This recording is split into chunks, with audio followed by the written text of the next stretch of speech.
started as a normal winter morning in upstate New York. Snow blanketed the frozen fields of Ontario County, the kind of silent white that makes the world feel almost peaceful. But beneath that stillness, something unspeakable had already happened. Police officers moved quietly through a narrow back road outside Canandaigua, their flashlights cutting across the mist. In the middle of an icy field, they found what no one wanted to see. A shallow grave, a body wrapped in plastic, frozen in the soil. The name was Sam Nordquist, a 24-year-old trans man who had left Minnesota chasing love and a new beginning. What followed instead was weeks of torture, humiliation, and betrayal by people he once trusted. This was not a random act of violence. It was a nightmare built over months of manipulation and silence. And the most terrifying part? It could happen to anyone who walks into the wrong house and trusts the wrong people. It was the middle of winter, 2025. New York was buried under thick layers of snow, its skies a dull gray that never seemed to brighten. Somewhere between the quiet towns of Canandaigua and Hopewell, a young man named Sam Nordquist simply vanished. For more than a month, no one could say where he was. Not his family back in Minnesota, not the online friends he once trusted, and certainly not the police, who brushed off early warnings with a routine wellness check. Sam was only 24. He had driven halfway across the country in late September 2024, chasing the promise of love, a relationship he had built online.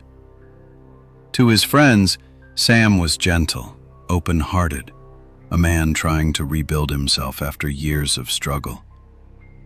To the people who would soon hold him captive, he became something else. A victim, to control, humiliate, and destroy. The case would later reveal a circle of 7 suspects, men and women between 19 and 38, who lived together in a decaying house on the outskirts of town. What started as a gathering of friends quickly turned into a cult-like prison of fear and cruelty. By the time police discovered his body on February 13, 2025, frozen in the dirt of a rural field, the horrors Sam endured had already spanned weeks of violence, beatings, starvation, and ritualized torture that no human should ever suffer. This is the story of how an ordinary young man walked into a house of monsters and never walked out again. It was late September 2024 when Sam Nordquist packed his old gray Toyota Corolla and left his hometown of Red Wing, Minnesota. The drive to upstate New York stretched more than 1,000 miles, and he filled the hours with coffee, podcasts, and the promise of something new. On social media, he'd been talking for months with a woman named Jennifer Quijano, who said she shared his love for animals and art. Their conversations had become his escape, a way out of the loneliness that followed him everywhere. When he arrived in Canandaigua, Jennifer greeted him with open arms. The small house she shared with friends, Precious Arzwaga, Kyle Sage, and Patrick Goodwin, looked run down but welcoming. Inside there were posters on the wall, a TV humming in the background, and a smell of instant noodles and cigarette smoke. "You can stay as long as you need," Jennifer told him. Sam smiled. For the first time in months, he thought he'd found people who understood him. In the first few days, everything seemed fine. Sam helped with chores, played with Jennifer's dog, and texted his mother that he was doing okay. But beneath the surface, something felt off. Precious, the oldest in the group, controlled everything: the groceries, the money, even who could use the Wi-Fi. There were arguments late at night behind closed doors. Sometimes Sam heard shouting. Neighbors later told police that they'd seen a young man with bruises on his arms outside the house in October, but no one called it in. He stopped posting online. His once bright messages turned short and vague. "They're different in person," he texted a friend. By November, his phone calls to family became infrequent. When his mother asked if he was safe, Sam hesitated. "Yeah," he said softly. "Just tired." But the truth was already shifting. The house that had promised him friendship was turning into a trap, a place ruled by fear, secrecy, and control. And Sam didn't know yet that once he crossed that threshold, there would be no way back. By December 2024, the small house in Hopewell had changed. The laughter was gone. The doors stayed locked from the outside, and Sam's phone, his only line to the world, had been taken for his own good, or so Precious said. What started as a household of friends had twisted into a cage. Precious Arzwaga, the self-proclaimed leader, controlled every move. She decided who could eat, who could sleep, who could speak. Her rules were absolute. "You owe us," she told Sam one night, her voice low. "After everything we've done for you." Jennifer stood beside her, silent, her eyes empty. Sam was forced to clean, cook, and obey. If he resisted, he was punished, not with open violence at first, but with humiliation. They made him stand outside in the cold for hours, denied him food, called him slurs that cut deeper than fists. Slowly, he stopped fighting back. Neighbors noticed strange things. Windows covered with blankets, trash piling up, loud music blaring at odd hours. One mail carrier later told investigators he'd found a crumpled note near the driveway that read, "Help me," in shaky handwriting. But he assumed it was a prank and tossed it away. Meanwhile, Sam's mother kept calling. Each time someone else answered, "He's busy," or "He's fine." But her son's voice never came through again. Inside the house, the tension built like a storm. Kyle and Patrick, both with criminal records, began following Precious's lead, testing how far they could go. They treated Sam less like a guest, more like property. Then came the first act of real violence, small, deliberate, and cruel. A belt across the back, a slap, a forced apology. It was the moment control became domination. By the end of December, Sam wasn't allowed to step outside. The once friendly house had turned into a prison, its walls echoing with laughter that wasn't laughter at all. And somewhere deep down, Sam realized what no one outside yet knew. He wasn't staying there by choice anymore. By early January 2025, the violence had become routine. Every day was a new form of punishment, an invented reason to teach him a lesson. Sam was no longer seen as human inside that house. He was a target, a scapegoat for whatever rage or sickness lived in his captors. Detectives would later piece it together from blood traces and confessions.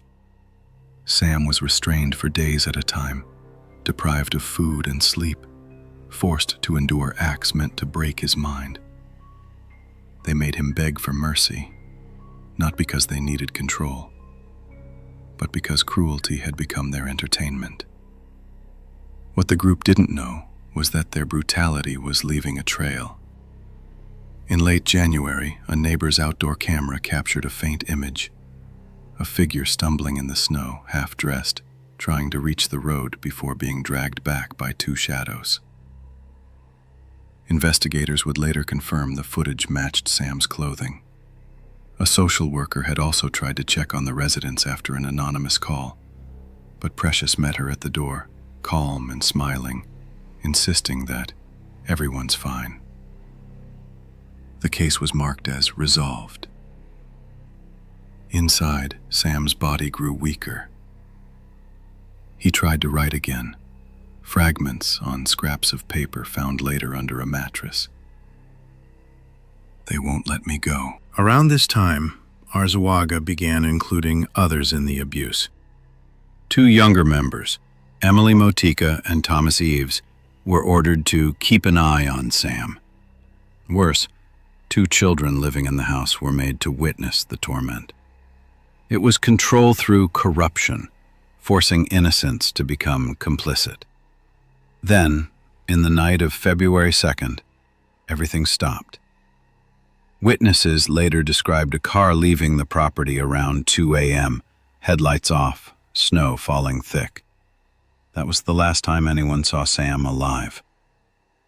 For weeks, the house stayed quiet.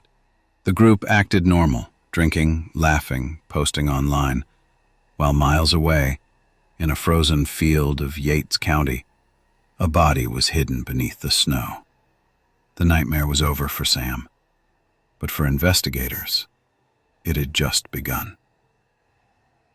The morning of February 13th, 2025, a farmer in Yates County, New York, noticed something strange near the edge of his property. The snow had melted unevenly in a patch of soil, a dark mound that shouldn't have been there. When he approached, he saw plastic glinting beneath the frost. Within an hour, sheriff's deputies and the New York State Police sealed off the area. The body was frozen, partially buried, wrapped in layers of trash bags. A small tattoo on the wrist confirmed what everyone feared. It was Sam Nordquist. Detectives from the Ontario County Major Crimes Unit took over the investigation immediately. Forensic techs combed through the scene. Tire tracks, cigarette butts, and a piece of fabric matching a bedsheet from the house in Hopewell. Every clue pointed back to the people Sam had been living with. When officers arrived at the residence that evening, they found chaos. Unwashed dishes, broken furniture, and the stench of decay. On a table, an open notebook contained sketches and strange rules written in Precious Arzwaga's handwriting. Obey. Stay silent. Don't question. 5 people were arrested that night without resistance. 2 more, Emily Motika and Thomas Eves, were captured later in a nearby motel. During interrogation, stories began to fall apart. Jennifer Quijano wept and said she wanted to stop it, while Kyle Sage insisted Sam was still breathing when we left him. But the forensic timeline told a different story. The autopsy confirmed weeks of sustained abuse and a fatal head injury consistent with blunt force trauma. Investigators matched DNA from the basement walls to Sam, and surveillance footage placed Arzwaga's car near the Yates Field the night of February 2nd. At a press briefing, Lieutenant Mason of the NYSP summed it up quietly. This wasn't an impulsive act. This was organized cruelty, deliberate, extended, and shared. For Sam's family in Minnesota, the news came as both relief and devastation. The search was over, but so was hope. His mother's only words to reporters were barely a whisper. He didn't deserve this. Nobody does. The nation was about to learn the truth, and the horrifying details hidden behind that ordinary-looking house. The investigation into the killing of Sam Nordquist quickly became one of the most disturbing cases in New York's modern history. What began as a missing persons report evolved into a blueprint of organized sadism, a small group of adults acting together to humiliate and destroy one man. Detective Laura Henson of the New York State Police led the task force. She'd seen violent crimes before, but this one unsettled even her. The crime scene photos, The basement in Hopewell, the makeshift restraints, the dried stains on the concrete, all told a story that words couldn't. This wasn't chaos, she said. This was order with intent. First reveal. Phone records traced a string of text messages from Sam's number to his mother in early January. Messages that forensic linguists confirmed were not written by him. The syntax, the choice of words, "I'm fine, stop calling," matched Jennifer Quijano's speech patterns. It meant that for at least a month, the group had been deliberately maintaining a facade, pretending Sam was alive and well. Second reveal. Investigators recovered deleted videos from a phone belonging to Precious Arzuaga. The footage showed Sam in the background, silent, restrained, not yet dead. In one clip, a male voice said, "He's learning." The timestamps placed the clips just 3 days before his death. Third reveal.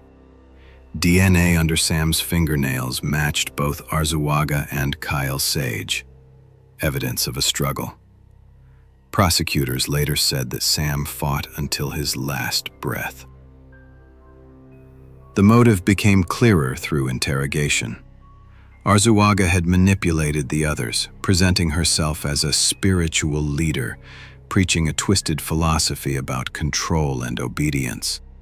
She convinced her followers that Sam had disrespected the house, a delusion she used to justify torture. By mid-February, all 7 suspects were charged with multiple counts: first-degree murder, kidnapping, aggravated sexual abuse, and endangering the welfare of children. The pretrial hearings were brutal. Defense attorneys tried to portray the defendants as broken people with traumatic pasts, but prosecutors countered with forensic evidence, blood patterns, timestamps, witness statements. Each piece added another nail to the coffin of their lies. During the March 2025 press conference, Ontario County District Attorney James Ritz addressed reporters. No sentence will match what Sam endured. This was not spontaneous. This was systematic. Many reveal 4. At the end of March, investigators discovered one final piece of evidence: an audio file saved on a confiscated tablet. The voice was faint but unmistakable. Sam, whispering, "If someone finds this, please tell my mom I didn't run away." The room fell silent when that recording was played in court. In April 2025, the trial began under heavy media coverage. The courtroom overflowed with journalists, activists, and community members from LGBTQ+ groups across the country. Some held candles, others held photos of Sam smiling beside his dog back in Minnesota. Jennifer Quijano pleaded guilty to manslaughter in exchange for testimony. Her voice trembled as she described how Precious orchestrated every act, how no one dared to say no. Her statement became the foundation of the prosecution's narrative. This was not a hate crime alone. It was a cult built on fear and domination. Final reveal. During cross-examination, Precious broke down. When confronted with the recording, she muttered, "He could have left." Prosecutor Ritz leaned in and replied, "He tried." The verdict came on May 29, 2025. Precious Arzuaga, guilty on all counts, sentenced to life without parole. Kyle Sage and Patrick Goodwin, guilty of second-degree murder and kidnapping. Jennifer Quijano, 25 years for manslaughter and obstruction. The remaining 3, convicted of lesser but still severe charges. As the judge read the final sentence, the courtroom remained still. Outside, protesters and mourners gathered under a gray sky, holding signs that read, "Justice for Sam" and "Never again." Detective Henson stood near the courthouse steps, watching the crowd disperse. When a reporter asked her what she would remember most, she said quietly, "Not the brutality, not the case files. What I'll remember is that he trusted them, and no one came in time." Back in Minnesota, Sam's funeral took place under a light snowfall. The church was filled beyond capacity. His mother spoke only once, placing a small blue candle beside his photo. "You are free now, my son. I just wish the world had listened sooner." When the trial ended, the headlines began to fade. Cameras packed up. Reporters left Ontario County for the next tragedy waiting somewhere else. But for those who had followed the case from the start, the story of Sam Nordquist never truly ended. In the months after the verdict, a quiet reckoning spread across New York. People asked how something like this could happen. How a man could be tortured for weeks in a small-town house, while neighbors, social workers, and police all missed the signs. Investigations revealed that 2 separate welfare checks had been closed without follow-up. Each time, the same note appeared in the report. No signs of distress. Sam's death exposed not just human cruelty, but systemic failure. A collapse of empathy hidden under bureaucracy and disbelief. For every Sam, there are dozens more whose cries go unheard because they are too different, too invisible, or too easily dismissed. Community groups across the country began holding vigils under the banner, "Listen when they whisper." Candles lined courthouse steps. In Minnesota, Sam's friends started a scholarship for trans youth, calling it the Blue Candle Fund. His mother, quiet but steady, spoke at one gathering. "My son didn't die because he was weak. He died because people looked away." Detective Henson wrote her final case report weeks later. At the bottom of the last page, she added a single handwritten line not meant for evidence. "Evil thrives where silence lives." That sentence would later appear on murals, podcasts, and documentaries retelling Sam's story. A warning etched into public memory. Because Sam's story isn't just about what happened inside that house. It's about the bystanders outside of it, the people who heard, saw, or sensed something was wrong and chose to stay comfortable in their silence. And maybe that's the hardest truth of all. Monsters don't always hide in the dark. Sometimes they stand behind curtains, pretending not to notice. So tonight, if you're listening, wherever you are, whoever you are, remember this story. If someone around you seems trapped, afraid, or calling for help, don't wait for proof. Be the person who knocks on the door. Make the call. Speak up. Because silence is the accomplice that never gets caught.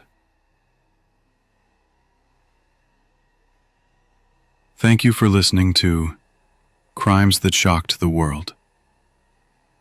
Where are you listening from today? At home? In your car? On the way to work? Tell us in the comments. If you believe stories like Sam's deserve to be heard, like, share, and subscribe so more people learn to see the warning signs before it's too late. Together, we can make sure no one suffers in silence again.